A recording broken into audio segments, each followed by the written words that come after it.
Nais pahabain ng isang senador ang paninilbihan ng mga barangay official sa 6 na taon. Ang pulso ng mga Batanggenyo hinggil dito, alamin sa report ni Paul Hernandez.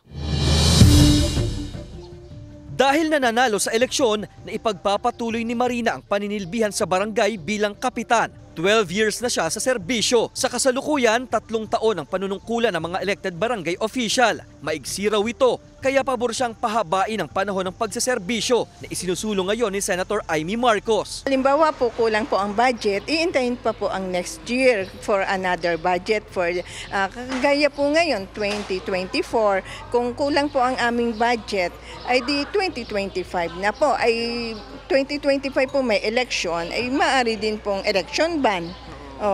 So mahirap po, hindi po talaga umuusan. Sa ilalim ng Senate Bill 2629, iminumungkahing gawing 6 na taon ang pagsisilbi ng mga opisyal ng barangay sa nasasakupan. Pero hindi dapat lalagpas sa 2 magkasunod na termino sa kaparehong posisyon. Bitin nga raw kasi ang 3 taon para maisagawa at maipatupad ang mga proyektong pambarangay. Nangyari nung tayo dumaan yung pandemic, may Bulkan Taal, ay halos wala po kaming nagawa noon kundi sa nangyaring yung trahedya sa ating, kumbaga ang doon lang nailaan ng aming pondo sa mga kababayan nating evacuees, hindi po sa barangay. Kumbaga tumulong po tayo sa mga evacuees. Iba-iba ang saloobin ng mga botanteng Batanggenyo sa panukalang batas. Kung maganda naman po ang patakaran nila, 6 na taon. Pero kung hindi naman po, parang 3 taon na lang nga po.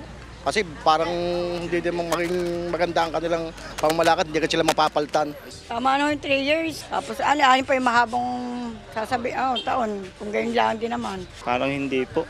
Yun yan 3 years, matagal na yun. Pwede naman huling tumakbo ulit kung sakaling gusto nilang pakabahin yung panunungkulan. Para sa Commission on Elections o COMELEC, malaking katipiran kung kada 6 na taon ng barangay elections. Definitely, absolutely, positively, makakatulong yun sa budget. Siyempre, di ba napakamahal ng budget ng election, no? Machines and sweldo ng mga teachers, that alone. Ipinapanukala ng mambabatas na gawin ang susunod na barangay elections sa huling Lunes ng October 2029 at sa kada 6 na taon matapos nito.